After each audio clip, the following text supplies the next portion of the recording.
Hello friends, कैसे हो आप लोग। आज मैं आपको एक डॉक्टर की सच्ची कहानी बताती हूँ।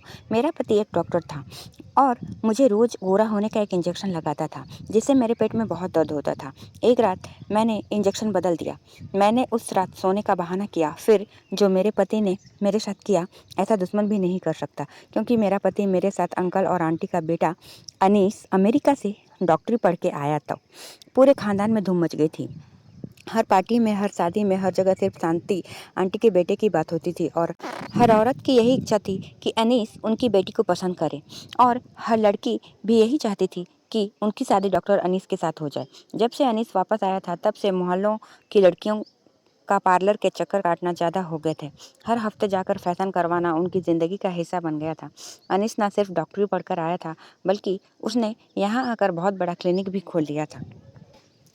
अभी तो यह उसके काम की शुरुआत हुई थी। वो आगे कितना पैसा कमा सकता है, इसका अंदाज़ा लगाना बहुत आसान था। हमारे खानदान में सिर्फ मैं ही एक लड़की थी जो अनीस शादी के सपने नहीं देख रही थी। इसलिए नहीं कि मुझे उसमें कोई दिलचस्पी नहीं थी, बल्कि इसलिए क्योंकि मुझे मालूम था कि वह कभी भी मेरा नहीं हो सकता और ना ही वो मेरे बारे में सोचता होगा, क्योंकि मैं एक सांवली सी लड़की थी। मेरी आंखें बहुत खूबसूरत थी, मैं लंबी भी थी, लेकिन सांवले रंग ने मेरी खूबसूरती पर जंग लगा दिया था। वो भला क्यों मेरे खानदान की गोरी चिट्टी लड़कियों को छोड़कर मुझसे शादी करेगा। वो चीज़ मुमकिन ही नहीं थी। उसको सोच सोच कर मैं खुद को हल्का नहीं करना चाहती थी। खानदान की बाकी लड़कियां मुझसे ज़्यादा पढ़ी लिखी थी, पैसे वाली भी थी। हम लोग भी जो मिडिल क्लास के थे, हम इतने गरीब तो नहीं थे, लेकिन दूसरों के मुकाबले थोड़े कम पैसे वाले थे। एक दिन मेरी तबीयत कुछ ख़राब हो गई। मुझे महसूस हो रहा था कि मेरा ब्लड प्रेशर लो हो गया है। मैंने अपनी माँ से कहा कि मेरी तबीयत ख़राब है, मुझे डॉक्टर के पास जाना है। तो मेरी माँ मुझे अनीस के क्लिनिक में ले गई। मैंने अपनी माँ से कहा कि आप मुझे यहाँ क्यों लाई हैं? आप अच्छी तरह से जानती हैं कि उनकी फ़ीस बहुत ज़्यादा है। मेरी माँ ने कहा कि मैंने पैसे लेकर आई हूँ। मेरा उद्देश्य सिर्फ इतना ही है कि इसी बहाने अनीस तुम्हें एक नज़र देख ले। क्या पता उसको तुम पसंद आ जाओ। अपनी माँ की यह बात सुनकर तो मैं हैरान रह गई। वो इतना दूर की सोच रही थी। मैंने सोचा अभी नहीं था। मैंने मम्मी से कहा कि हम किसी दूसरी क्लिनिक में चलते हैं, लेकिन मम्मी हट करने लगी थी कि यहाँ से ब्लड प्रेशर चेक करवाना है। जब हम लोग अंदर गए तो मेरी मम्मी ने अपना परिचय करवाया कि वो अनीस के पापा की पहली दोस्त थी। यह सुनकर अनीस को याद आ गया। उन्होंने कहा कि जी, मैं आपको पहचान लिया। मेरी याददाश्त बहुत अच्छी है। फिर मेरी माँ मेरा परिचय करवाया कि यह मेरी बेटी है, इसकी तबीयत कुछ ठीक नहीं है। अनीस ने एक नज़र मुझको देखा और फिर मेरा ब्लड प्रेशर चेक करने लगा। हालांकि उसके ऑफिस में दाखिल होने से पहले ही उसकी असिस्टेंट मेरा ब्लड प्रेशर और वजन चेक कर चुकी थी और पर्ची में भी ये लिख दिया था, जिसमें मेरा ब्लड प्रेशर रिकॉर्ड था। लेकिन मैं सोच रही थी कि अनीस फिर से मेरा ब्लड प्रेशर क्यों चेक करने लगा है। उसने एक नज़र मेरी तरफ देखा और मैंने भी उसे देखा। उसने मुझसे कहा कि आपका बीपी लो है। उसने मुझे दवाई लिख कर दे दी। थोड़ी बहुत मेरी माँ से बातें की और हम वहाँ से वापस आ गए। लेकिन सारी रात अनीस की नज़रों ने मुझे सोने नहीं दिया। उसकी नज़रों में कुछ अजीब सा था, जैसे मैं समझ नहीं पा रही थी। लेकिन मुझे इसका झटका तब लगा जब 2 दिन के बाद अनीस का रिश्ता मेरे लिए आ गया। मुझे हैरानी हुई थी और मुझे खुशी भी हुई थी। उसने एक नज़र मुझे देखा और मुझे पसंद कर लिया और शादी तक का सोच लिया। मेरी माँ ने मुझसे कहा कि वह बाहर से आया है और यहाँ के लोगों की तरह हुस्न का पुजारी नहीं है, बल्कि तुम तो बहुत हसीन हो। सिर्फ रंग ही सांवला है, काला भी नहीं है, तो समझदार लड़का है वह। उसने ज़रूर तुम में कोई खास बात नोट की होगी। वह आम लड़कों की तरह गोरे रंगों को चाटने वाला नहीं है। पूरे खानदान में यह खबर जंगल की आग की तरह फैल गई और हर जगह बातें होने लगी कि अनीस ने कैसी लड़की पसंद की है अपने लिए।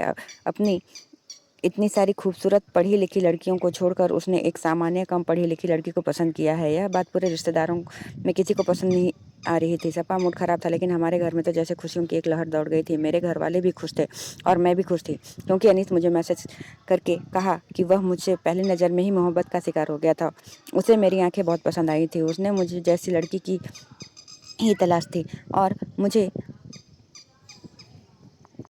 अम्मी की बात पे विश्वास होने लगा था कि वो बाहर से आया है और बाहर के लोग कोई खास चीज़ ही लड़कियों में नोट करते हैं, उन्हें पसंद करते हैं, ना कि सिर्फ खूबसूरती देखते हैं। खैर, मैं बेफिक्र हो गई थी। शादी की तैयारियां शुरू हुई तो अनीस की माँ साफ साफ कह दिया कि उन्हें हमसे कुछ भी नहीं चाहिए। खुदा ने अनीस को सब कुछ दे रखा है, इसलिए सब कुछ अनीस खुद ही करेगा। यहाँ तक कि मेरे लिए शादी के जोड़े भी अनीस की तरफ से ही भेजे गए थे। वह भी एक से बढ़कर एक डिज़ाइनर के थे। लाखों में मेरी शादी के कपड़े तैयार करवाए गए थे और जेवरात के नाम पर कई तोला सोना चढ़ाया गया था। रिश्तेदारों के तन बदन में आग लग गई थी। हर कोई अनीस को अकल का अंधा कह रहा था। जिसने भी कुछ सोचे समझे मुझे शादी के लिए पसंद कर लिया था।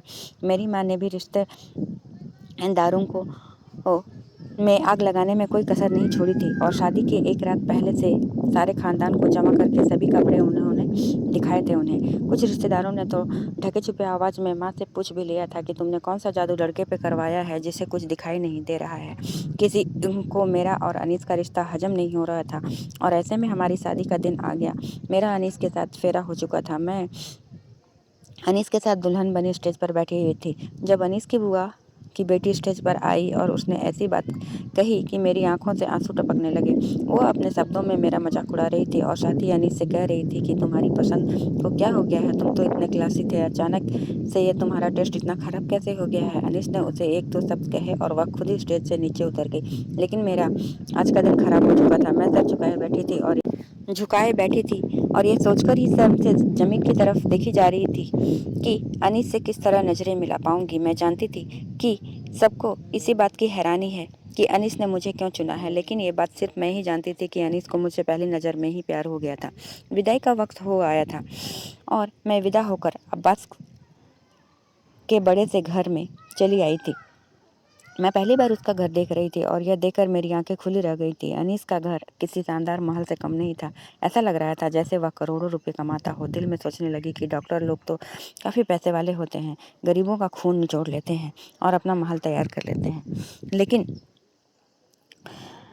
ये मुझे बहुत बाद में पता चला कि ये महल कैसे बना हुआ था। मुझे मेरी सास यानी अनीस की माँ ने अनीस के कमरे में बैठा दिया। अनीस की बुआ की बेटी की बातें अभी तक मेरे अंदर गूंज रहे थे और मेरे अंदर एक आग सी जली रही थी। कमरे में ऐसी एसी का ठंडक होने के बावजूद भी मुझे अपना सर सुलगता हुआ महसूस हो रहा था। भगवान ने मेरी किस्मत कितनी रोशन लिखी थी कि अनीस मेरा हमसफ़र बन गया था, लेकिन मेरे चेहरे की काली इस खुशी को कम कर दिया था। थोड़ी देर ही अनीस मेरी कमरे में चला आया और मेरा चेहरा देखते ही मेरे अंदर की बात समझ गया। क्या बात है रोशनी, तुम अभी तक खुशबू की बात को लेकर बैठी हुई हो। मैं एक नज़र से अनीस की तरफ देखी तो वह कहने लगे, मोहब्बत ऐसी ही होती है, महबूब के बिना कहे उसको हर बात समझ आ जाती है। अनीस की लहजों में मोहब्बत की चाशनी घुली हुई थी और मैं अपनी खुशनसीबी पर दिल ही दिल में खुश हो रही थी। तुम फिक्र ना करो रोशनी, तुम्हारी ज़िंदगी की ये परेशानी मैं जल्द ही दूर कर दूंगा। कोई तुम्हारे रंग को लेकर तुम्हें कमज़ोर नहीं समझेगा। आजकल तो इतने इलाज आ गए हैं कि कुछ इंजेक्शन से ही तुम्हारा रंग निखर जाएगा। मुझे तो तुम्हारा सांवला रंग ही अच्छा लगता है, लेकिन मैं तुम्हारी आंखों में आंसू नहीं देख सकता, इसलिए मैंने सोच लिया है कि मैं रंग गोरा करने वाले इंजेक्शन के जरिए तुम्हें दूसरी लड़कियों की तरह हसीन बना दूंगा। मैंने अनीस की तरफ देखा। क्या ये मुमकिन है कि मेरा रंग भी निखर कर दूसरी लड़कियों की तरह गोरा हो जाएगा? अनीस मुस्कुरा कर कहने लगा, यह दौर अलग है। अब कुछ भी मुमकिन है। जिसके पास पैसा है वह सब कुछ हासिल कर सकता है। लोग तो सर्जरी के जरिए अपने नकोश तक बदलवा लेते हैं, तुम्हारा तो सिर्फ रंग गोरा करना है। अनीस ने मुझसे वादा कर लिया कि वो अगले दिन से ही मेरा इलाज करना शुरू कर देगा। मैं ख्याल में ही ख्यालों की खुद को खुशबू से कहीं ज़्यादा हसीन महसूस कर रही थी। वो जो मुझे मेरे पति की नज़रों में गिराना चाहती थी, मैं अब उससे बदला लेना चाहती थी। अनीस ने बहुत अच्छे से मुझे अपना लिया था और उसका साथ पाकर मैं बहुत खुश थी। अनीस ने मिलकर ऐसा लग रहा था जैसे मुझे सब कुछ मिल गया हो। वो तो एक सीधा साधा आम सा इंसान था जो मेरी मोहब्बत में पूरी तरह मेरा हो चुका था। शादी के अगले दिन ही अनीस ने मुझे बताया कि उसकी अपने एक डॉक्टर से बात हो गई है। मुझे रोज़ रात को एक गोरा होने वाला इंजेक्शन लगेगा और एक हफ्ते में ही फ़र्क नज़र आने लगेगा। मैं आईने के सामने तैयार होने लगती थी। अनीस की बात सुनकर मैंने एक नज़र अपनी सांवली रंगत पर डाली और यह सोचकर ही मेरे चेहरे पर मुस्कुराहट आ गई। आने वाले दिनों में मैं भी चाँद की तरह चमकने लगूंगी। अनीस धीरे से मेरे करीब आया और मुझे बाहों में भरते हुए मुझसे वादा कर लिया कि इस इलाज के बारे में वो किसी को नहीं बताएगी। वो नहीं चाहता कि लोग इसके बारे में बातें करें। मैंने यह बात भी वादा कर लिया और अनीस ने उसी रात मुझे पहला इंजेक्शन लगा दिया। इंजेक्शन लगाते ही थोड़ी देर बाद मुझे नींद आ गई और फिर जब सुबह मेरी आँख खुली तो मेरे पेट में बहुत दर्द हो रहा था। मुझे समझ में नहीं आ रहा था कि दर्द क्यों हो रहा है, लेकिन इस दर्द के मुझे परेशान कर दिया था। मैंने अनीस को बताया तो वो कहने लगे कि हर चीज़ का एक साइड इफ़ेक्ट होता है, शायद इस इंजेक्शन का से तुम्हें दर्द हो रहा है। एक हफ्ते की बात है, बर्दाश्त कर लो। मैं यह सब तुम्हारी खातिर कर रही हूँ ताकि तुम्हें कभी कुछ छुपकर आँसू बहाने की ज़रूरत ना पड़े।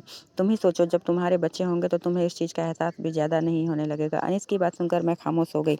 वो ठीक ही तो कह रहा है। अगर दुनिया वालों की तरह हमारे बच्चे भी रंगत का मज़ाक उड़ाने लगेंगे तो मैं क्या करूँगी? शादी के बाद औरत की एक ही कमज़ोरी होती है और वो होती है उसके बच्चे। अनीस ने इसी बात का फ़ायदा उठाया था। मुझे बच्चे के नाम पर हर दर्द सहना था। ये दर्द मेरी बर्दाश्त के बाहर होता जा रहा था, लेकिन मैं किसी से इस बारे में बता भी नहीं सकती थी, क्योंकि अनीस ये इलाज सबसे छुपा कर रहा था। मैं सारा दिन पेट के दर्द से तड़पती रहती और अपने कमरे में बंद रहती। रात तक मेरे अंदर हिम्मत ख़त्म हो चुकी होती थी और मैं एक और इंजेक्शन लगवा लेती थी। मैंने सोचा, अगर एक दिन इंजेक्शन न लगाऊं तो शायद इतना फ़र्क नहीं पड़ेगा, लेकिन अनीस को कहीं बुरा न लग जाए। ये सोचकर मैंने खुद चुपके से इंजेक्शन बदल दिया और ताकत का इंजेक्शन रख दिया। अनीस ने मुझे इंजेक्शन लगा दिया और मैं आंखें बंद करके लेट गई, जैसे मैं बहुत ही गहरी नींद में सो गई हूँ। उसके बाद जो कुछ हुआ अनीस ने मेरे साथ किया, मेरी रूह कांप गई कि ऐसा कोई किसी दुश्मन के साथ भी नहीं कर सकता है, जबकि अनीस तो मेरे पति थे। मैं फ़ौरन उठकर बैठ गई तो मेरे पति ने हकलाते हुए पूछा, तुम अभी तक सोई नहीं हो? मैंने गुस्से में अनीस से पूछा कि ये क्या है और तुम मेरे साथ क्या कर रहे हो? पहले तो अनीस ने उल्टे सीधे जवाब देता रहा, लेकिन जब उसे अंदाज़ा हो गया कि मैं इतनी आसानी से खामोश बैठने वालों में से नहीं हूँ, तो उसने मुझे हर बात सच-सच बता दी। अनीस का पूरा सच सुनकर मेरे तो होश उड़ गए। अब मुझे समझ में आ गया था कि अनीस ने सारे खानदान की हसीन और पढ़ी-लिखी लड़कियों को छोड़कर मुझ जैसी सांवली और मिडिल क्लास लड़की को क्यों पसंद किया था। उसे लग रहा था कि मैं उसके लिए बहुत आसान हद अब साबित हो जाऊँगी और बहुत आराम से वो मुझे काबू में कर लेगा। लेकिन मैं इतनी आसानी से चुप बैठने वालों में से नहीं थी। मैंने फ़ौरन ही चीख-चीख कर सारा घर सिर पे उठा लिया था और अपने घर भी फ़ोन मिला दिया था। अनीस की लाख कोशिशों के बावजूद भी मैं चुप नहीं हो रही थी, बल्कि अनीस का घिनौना चेहरा सबके सामने ले आई थी। मेरी सास भी अनीस के साथ उसके जुर्म में बराबर की हकदार थी, इसलिए जैसे ही मेरे माँ-बाप आए तो उसकी बोलती बंद हो गई। मेरी माँ को तो ये यकीन ही नहीं हो रहा था कि अनीस जैसा लाइट इंसान मेरे साथ ऐसा कर सकता है, धोखा कर सकता है। मैं माँ के साथ शादी के तीसरे दिन ही लौटकर घर वापस चली आई थी। रिश्तेदारों को तो बातें करने का एक नया मुद्दा मिल गया था। हर कोई हमारे जख्मों पर नमक छिड़कने के लिए आ रहा था। सबके मुंह पर एक ही बात थी कि हमें तो पहले से ही गड़बड़ लग रहा था। रोशनी जैसी सांवली लड़की से अनीस जैसा लड़का कैसे शादी कर सकता है? कुछ रिश्तेदार वालों ने तो अनीस किस को ही सही कहते हुए मुझे ही बुरा भला कहने लगे, क्योंकि अनीस की माँ ने मेरे चरित्र के बारे में झूठा किस्सा सुना दिया था उन्हें। हर तरफ मेरी बुराई की चर्चा हो रही थी और मैं अपनी किस्मत पर आंसू बहाने लगी थी। मैं कमज़ोर नहीं पड़ना चाहती थी, लेकिन लोगों के सोच ने मुझे कमज़ोर बना दिया था। मेरा पति और उसकी माँ तो डंके की चोट पर मुझे गंदा ठहरा रहे थे और मैं अपने बंद कमरे में बैठी थी। मुझे लोगों का सामना करने की हिम्मत नहीं हो रही थी। जब मेरी दोस्त मुझसे मिलने आई और उसने मुझे हौसला दिया कि खामोशी से बैठना नहीं चाहिए हमें। अनीस जो काम मेरे साथ कर रहा था वो बिल्कुल गैरकानूनी था और मेरी दोस्त चाहती थी कि हम दोनों मिलकर अनीस के खिलाफ कानूनी कार्रवाई करें। उसका पति वकील था और वो दोनों मेरा साथ देना चाहते थे। अपनी दोस्त की बात सुनकर मैंने फ़ौरन हाँ कर दिया कि मैं अनिस जैसे इंसान के खिलाफ ज़रूर कदम उठाऊंगी। लेकिन जैसे ही माँ को मेरे इरादों के बारे में पता चला, उसने साफ-साफ मना कर दिया कि हम जैसे लोग, इज़्ज़तदार लोग कोर्ट कचहरी के चक्कर नहीं लगा सकते। इसलिए तो हम जैसे लोग अनिस जैसे लोगों के लिए आसान खिलौना बन जाते हैं। मैंने गुस्से में माँ को 4 बात सुना डाली। जब तक हम जैसे जुर्मों के खिलाफ खड़े नहीं होंगे, ये हमारे साथ जुल्म करते रहेंगे और मैं गलत करने वालों को उनके अंजाम तक ज़रूर पहुँचाऊँगी। मैं अनीस के खिलाफ केस लूँगी। मैंने माँ को 2 टूक बात सुना दिया और अपनी दोस्त की मदद से अनीस के खिलाफ मुकदमा दायर कर दी। अनीस और उसकी माँ ने तो सोचा भी नहीं था कि मेरी जैसी आम सी लड़की, जिसे ज़माने ने हमेशा ठोकरों पर रखा हुआ था, वो इतना बड़ा कदम उठा लेगी। क्योंकि ये कोई आम केस नहीं था, इसलिए बहुत जल्द मीडिया में फैल गया और लोगों के दिमाग में और ज़ुबान के ऊपर आम हो गया। जिसको भी मामले का पता चला, वो अनीस पर थू-थू करने लगा और अनीस किसी को शकल दिखाने के लायक नहीं रहा। मैंने अदालत में खड़े होकर बहुत हिम्मत से अनीस का घिनौना चेहरा सबके सामने लाया था। अनीस ने मुझसे शादी जिस मकसद के लिए की थी वह बच्चा था। अनीस अमेरिका में किसी डॉक्टर मॉडल से शादी कर चुका था और वह उससे मोहब्बत करता था, लेकिन वह मॉडल अपनी फ़िटनेस को ख़राब नहीं करना चाहती थी और अनीस को बच्चा चाहिए था और इसी मकसद के लिए अनीस अमेरिका से अपने देश आया था। वो अपनी पहली पत्नी से ही बच्चा चाहता था, इसलिए उसने जानबूझकर मुझ जैसी सांवली सलोनी और गरीब लड़की से शादी की। उसे लगा था कि मैं उसकी दी हुई खुशियाँ देखकर पागल हो जाऊंगी। उसकी मोहब्बत भरी बातों से मैं पूरी तरह से उसके जाल में फंसी रहूंगी और उसका सच जानने की कोशिश नहीं करूंगी। लेकिन जिस रात मैंने इंजेक्शन बदल कर सोने का ड्रामा किया, उस रात ये सच्चाई मेरे सामने आई। दरअसल वो मुझे इस बात के लिए इस्तेमाल करना चाहता था कि उसे बच्चा तो अपनी पहली पत्नी से ही चाहिए थी, लेकिन बच्चे के लिए वह मेरा जिस्म इस्तेमाल करना चाहता था। वो एक पूरी तरीके से अपना और अपनी पत्नी के बच्चे को मेरे जिस्म के अंदर तैयार करना चाहता था, ताकि बच्चा मेरे से पैदा हो, और जब वह बच्चा पैदा हो जाता तो वो दोनों उसे लेकर दोबारा अमेरिका चले जाते। इस तरह ना ही उसकी पत्नी की मॉडलिंग पर कोई असर पड़ता और ना ही उन्हें किसी और का बच्चा गोद लेना पड़ता।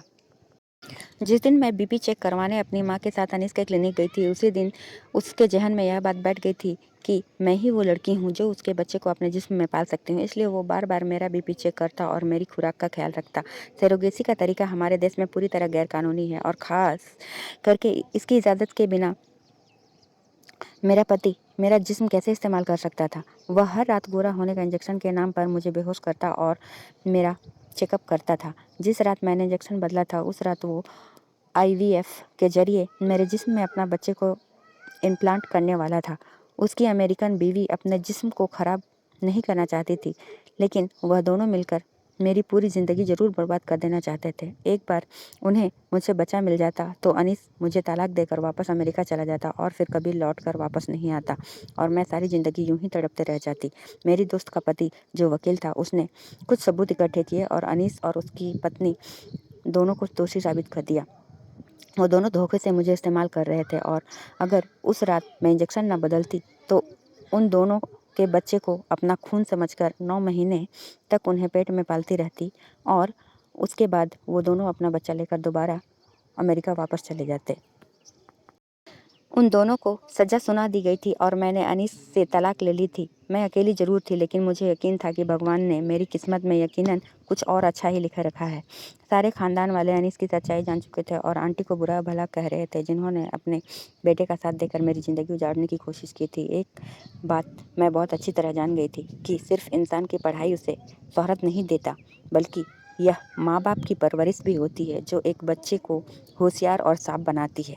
अगर आंटी अपने बेटे अनीस को सही और गलत का फ़र्क बताती और मेरी ज़िंदगी से खेलने के लिए मना करती, तो शायद उसे कभी इतनी हिम्मत नहीं मिलती। रिश्तेदार सभी भगवान का धन्यवाद कर रहे थे कि उनकी बेटी अनीस के जाल में फंसने से बच गई थी, जबकि माँ को इस बात का बहुत दुख था कि उनकी वजह से मेरी ज़िंदगी बर्बाद हो गई थी। लाखों का जेवर और कपड़े इंसान को अच्छा नसीब और खुशियाँ नहीं दे सकते। इसलिए सभी पेरेंट्स को यह चाहिए कि अच्छा पढ़ा लिखा और पैसे वाला दामाद ढूंढना छोड़कर अच्छे नसीब के लिए प्रार्थना करें। कोई भी लड़की 2 वक्त की रोटी और इज्जत के साथ चारदीवारी में खुशी खुशी ज़िंदगी गुजार सकती है, लेकिन वो एक बुरे इंसान के साथ कभी खुश नहीं रह सकती। मैं जुल्म के खिलाफ इसलिए आवाज़ बुलंद की ताकि आइंदा कोई लड़की किसी लड़के के गलत मकसद की भेंट न चढ़ जाए। दोस्तों, अगर ये कहानी आपको अच्छी लगी हो तो मेरे चैनल को लाइक और सब्सक्राइब करना बिल्कुल ना भूलें, और ये ज़रूर कमेंट करें कि ये कहानी आपको कैसी लगी। धन्यवाद।